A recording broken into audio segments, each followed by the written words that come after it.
I want you to acknowledge now that there is no perfect time or season to write your dissertation. Writing under pressure is certainly a different beast. If you feel like that, I certainly understand because life just continues to life. And it's like, what am I going to do? And how do I make the time for this dissertation? Is it just me, or does the dissertation process just seem like a lot sometimes? I know I felt like that at times as a student, but I know in today's world, it's very different from when I got my doctorate 10 years ago. It just seems like now that everything piles up. If you feel like that, I certainly understand because life just continues to life. And it's like, what am I going to do? And how do I make the time for this dissertation? Whether you're caring for kids, working full time, managing your health issues, managing a spouse or a relative's health issues, or just trying to hold everything together in your family, writing under pressure is certainly a different beast.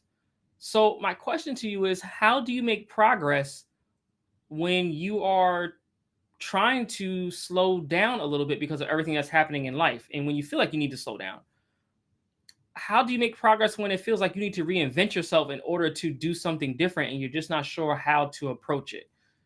And then how do you do this when you're navigating life circumstances that just continuously feel like they're getting in the way, like dealing with the death and grief, divorce, job loss, caring for an aging parent, being in the thick of parenting, all these other things, right? Because again, life continues to move forward and you're trying to earn this degree. So I know this is a reality for many of you watching. And so from today's episode, what I wanted to do is talk about how to write your dissertation when you feel that you are just too busy and life keeps lifing. And so if you're just tuning in, my name is Dr. Ramon Goings. I'm founder of Done Dissertation and host of the show From AB to the PhD Show.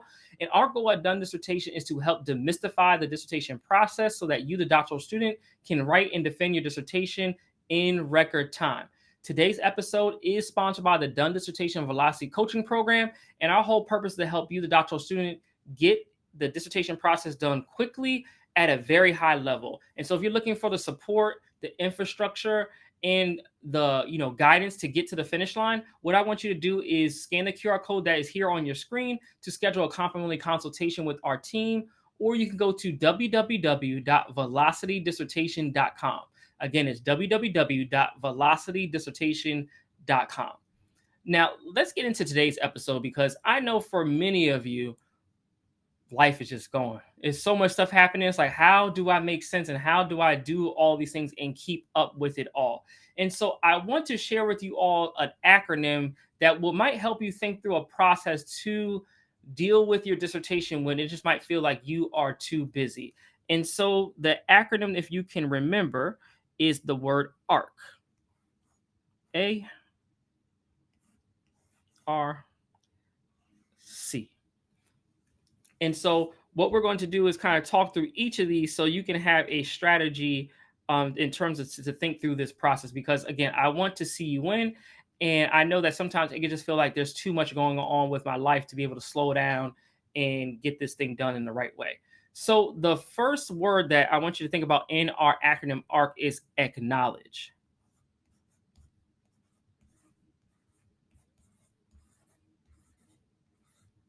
Acknowledge. So when we think about acknowledge, what I want you to consider when we're talking about acknowledge is I want you to acknowledge now that there is no perfect time or season to write your dissertation. I want you to just acknowledge it. It's the fact, it's the reality. Literally think about it. Who has the time, even if we're a full-time doctoral student, you got other stuff you want to do. Who has the time to sit for 12 hours a day to write a dissertation? Like, again, we got to acknowledge upfront that there is no perfect time or season. And you know why? Because something's always going to come up. And I promise you, if you wait till things calm down, you might be waiting forever. This is something I see a lot of times with folks who come to work with us. They're like, hey, Dr. Goins, hey, Renee, I like this, but I'm too busy right now, or I don't want to invest, or all these things. But I'm like, look, time is going to progress. And you might be saying, oh, I'll do it when X time. But that time doesn't come. Y'all just continuously get more busy. If you'd be surprised, because as soon as you feel like, oh, I got the time to write your dissertation, this is what's going to happen. Because you are a high performer, you're going to get a nice little knock in the form and virtual knock in terms of an email.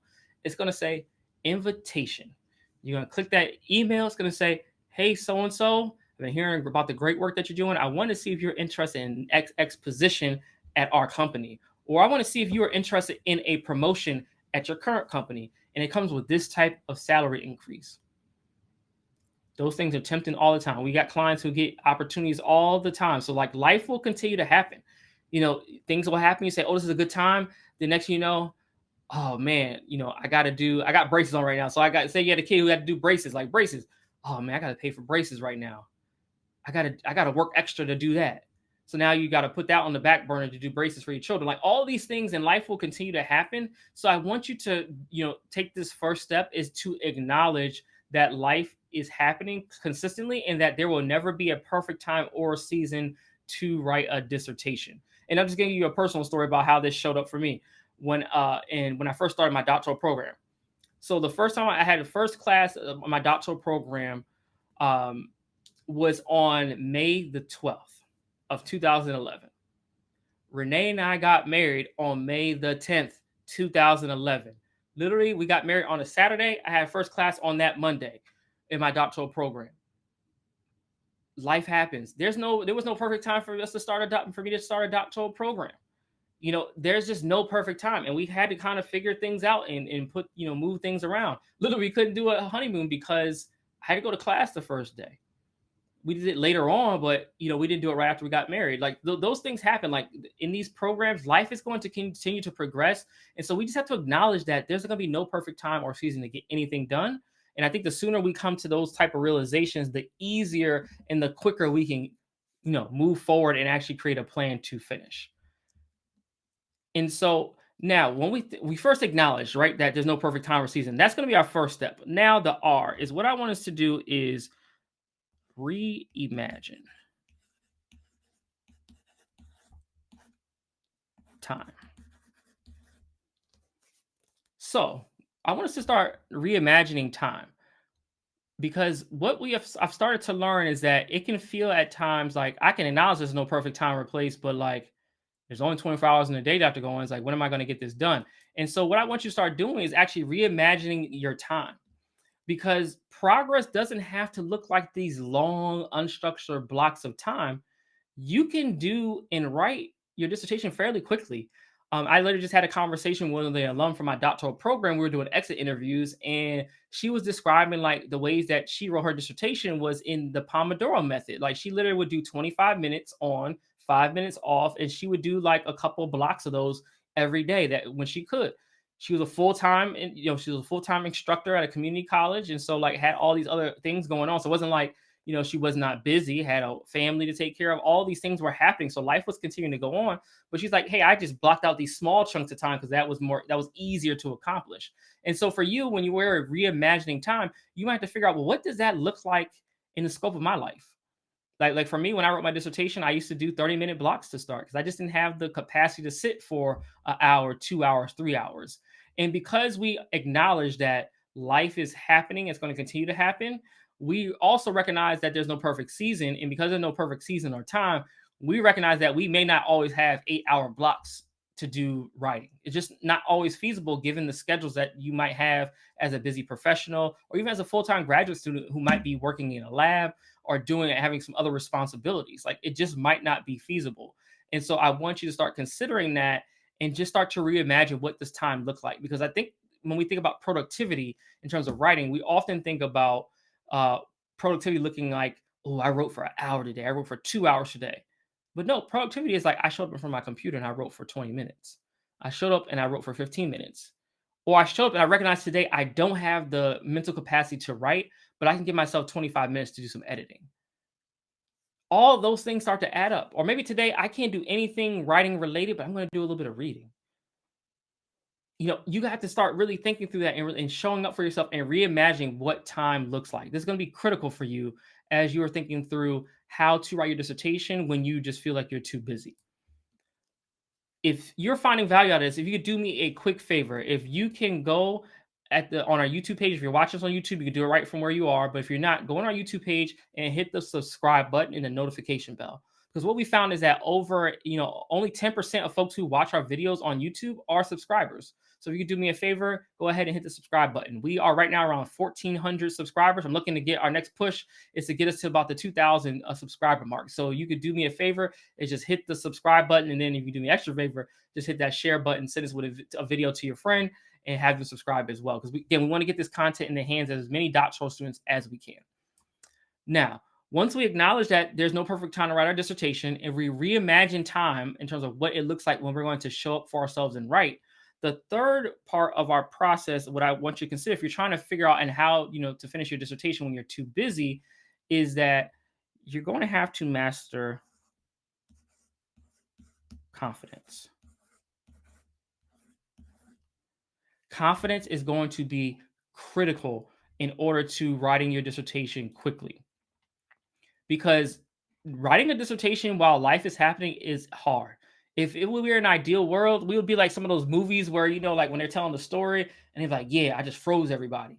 And it would be lovely. We could freeze everybody. We could do our work, get everything done. And then as soon as we finish our writing for the day, we can sit back down and hit the unpause button and life just continues and it starts from that place where we paused it. It would be great if we could do things like that, but that's just not our reality, right? Life is continuing to move along. And so we have to recognize that doing hard things is going to be part of this process. But I come to learn just from trying to overcome certain challenges in my own professional and personal life that overcoming a challenge is going to require hard work, and doing hard things is going to require confidence. And so what I've learned, though, a lot of times when people ask, well, how do you become more confident? I've learned that confidence is a matter of behaviors. I used to think that was like a mindset thing. It is, I say a little bit. I still don't give it up all the way. I still think there's a partly that happens in your mind, but I think the mind part comes from the doing. And the analogy I will give is that when I first learned how to play the piano, when I first learned, I would pluck the keys, right? And one of the songs I would always like to play like Michael Jackson songs and all those things. And so one of the first songs I wanted to figure out how to play was Fur Elise, right? And so I started to figure out like I could do the E flat. Okay, I got that part, and I could do it with my right hand. And when I learned it, I just had to, when I first started, it was not good. It just sounded terrible. And then I found that, I would show up every day at my grandmother's piano and I would do it again. And then I went from plucking to then using 2 fingers, and then I realized, oh, I have 5 fingers, so maybe I'll use my pinky finger and my ring finger to do the E flat, and then I can do the rest of the notes. And sorry, y'all, I'm moving here, and I can go down. If I had my keyboard, I'll just play it for you. And so, like, I had to figure that out with my right hand. Then it got to a point I started building up that behavior and that activity. I got more confident, like, oh, I know it with my right hand. Then I had to go through the same process with my left hand and recognize, oh, it's just the 1-5-1 of the or whatever the chord I'm playing with my right hand. And I just started plucking with my fingers. And then I recognized, oh, I'm going to have to stretch my hands. So I'm going to have to spread my hands out and go across the keys. Like all these things I started to figure out by doing, right? And then by doing it, messing up, doing it again, messing up, doing it again, I started to be more confident so that when I could sit at the piano, I could just play it. And so these are the things that you have to start thinking about with building your confidence in terms of getting through this process. And so what it looks like for you is that you're going to have to show up no matter what, no matter how big or small the challenge that you're going to experience as you're going along this process is, you're going to continue to show up for yourself. But again, confidence starts from a set of actions and a set of behaviors. And this is why a lot of doctoral students often ask me questions around how do I overcome imposter syndrome? And my response is you overcome imposter syndrome by engaging in actions and activities that will help you build the skill so that you recognize that you are someone who actually has a skill in whatever it is that you might feel like you're an imposter of. Like some of us might feel like we're imposters of, I don't know, academic writing, for instance. But I would say, if you want to overcome that, then you need to continue to practice your academic writing to a point where you're getting feedback and then you're learning, you're getting more feedback, you're learning. And it gets to a point then, oh, I'm going to start publishing. You're getting feedback, you get rejected a couple of times. And, oh, my first paper got accepted. Oh, then my second paper got accepted. Then next before you turn around, you have 50, 60 publications. That's literally what happened in my career. I first started out getting rejected over and over again. Then I got my first 3 out when I was a doctoral student finishing up. And then my first year as faculty, I had like maybe 15 or 20 publications, and I just built from there. Like these things start to happen because you start to figure out the actions that are required to get to the success that you're trying to get to. But for you, you might be in a boat like, shoot, I just been struggling because I don't have that support system or structure in order to finish the dissertation process. So if that's you, I would welcome you to apply and learn more about our Velocity coaching program and schedule a consultation with Renee to learn more about our program. Because I think for you, if you're with you being in that boat, having a structure, getting the feedback from our coaches, like being in an environment where you feel, nurtured and supported, I think that is oftentimes the difference between those who are able to finish and those who aren't. When you have that whole aspect of someone like is here rooting for you, but it's also going to give you the strategy. It's going to keep it real with you, but then also move you along the process so that you know what's happening right where you are and what's happening 2 to 3 steps ahead. This is the magic of the Velocity program. And so if you're someone who's looking for that support, I would welcome you to apply to work with us. And you can schedule a complimentary consultation by scanning the QR code that is here on your screen or going to www.velocitydissertation.com. And so with that said, I hope this episode was helpful for you. Again, remember the arc. Remember, we're going to acknowledge that there's no perfect time or season to write our dissertation. We're going to reimagine what time looks like. And then we are going to have the confidence to know that we are going to show up for ourselves no matter what, and we're going to continuously engage in the actions that are going to get us to the outcome that we want. That's going to be the difference. So if you're looking to do that, let's make sure that we do so. And again, if you need the help and support, you can scan the QR code here or go to www.velocitydissertation.com to learn more about how to work with us in our Velocity coaching program. And with that said, I want to say thank you so much for watching this episode from AV to PhD show. Until next time, I wish you all a done dissertation. Take care.